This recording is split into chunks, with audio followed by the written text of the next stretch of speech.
They're expected to resume negotiation not only over the border, but also foreign aid, including U.S. aid to Ukraine. This as attacks increase in both Russia and Ukraine.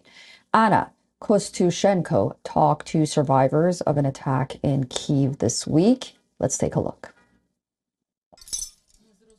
Dalia Makarova was at home when Russians fired missiles on Kyiv early Tuesday, January 2nd.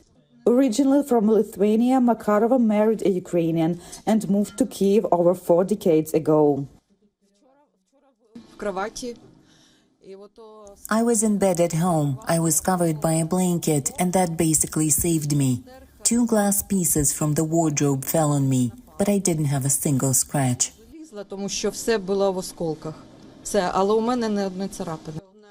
As a compensation for the damage, Makarova received a one-time cash payment of roughly $260 from the Ukrainian government. The French humanitarian organization Acted offered another $260, but that is hardly enough to cover the losses, she says. That's it. They didn't even tell us where we're gonna live now. At home, there is no electricity, gas, or running water. Last night, we found shelter at school. We slept in the assembly hall, on bunk beds. Local volunteers came together to remove the rubble. When Russia invaded, we took on the responsibility to communicate with locals and help when something like this happens. Russia's attack hit a Kyiv school, blowing out about 100 windows. But despite the severe damage, local authorities have set up a shelter in the school for airstrike survivors. Volunteers removed broken glass and covered windows with plywood to protect the room from rain and snow. Among the volunteers is a Norwegian Thomas Lund. He has been volunteering and helping Ukraine's armed forces since Russia invaded the country nearly 2 years ago. At first, he collected donations in Norway and bought several drones to Ukraine. But in mid-2023, he came to Kyiv to help on the spot. There's a bunch of countries that are doing a lot of work, and I'm very appreciative of them. But everyone needs to step up, and America needs to sort out their things right now. The air raid siren blares again. Volunteers must stop their work and head to the shelter. Air raid siren! Air raid siren! Everyone, please proceed to the shelter. Taking no chances, residents of the damaged building are taking cover in the school shelter, having lost neighbors to previous airstrikes. Anna Kostushenko for VOA News, Kyiv, Ukraine.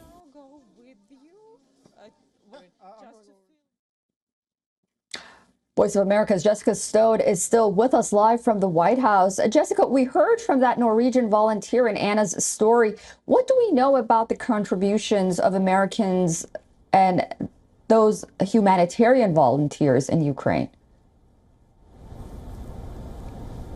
Yeah, it's something we don't talk about perhaps enough, because we often hear about the numbers of foreign fighters that are coming into Ukraine from all over the rest of the world. But there is a huge surge of humanitarian workers, particularly in the area of the medical field, because the Ukraine medical system is overwhelmed.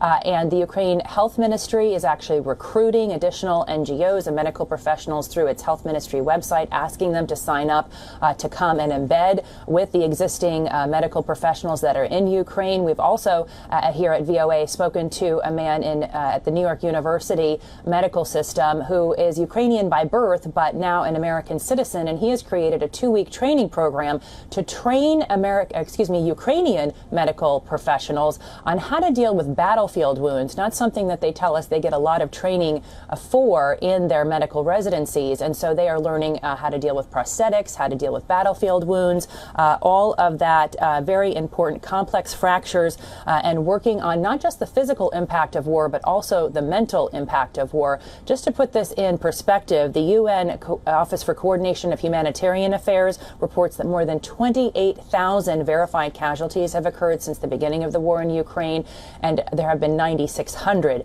they say, at least deaths in that effort since February of 2022. Susan? Very fascinating. And let's finally talk about Congress. What are the dynamics when it comes to negotiating an aid package for Ukraine?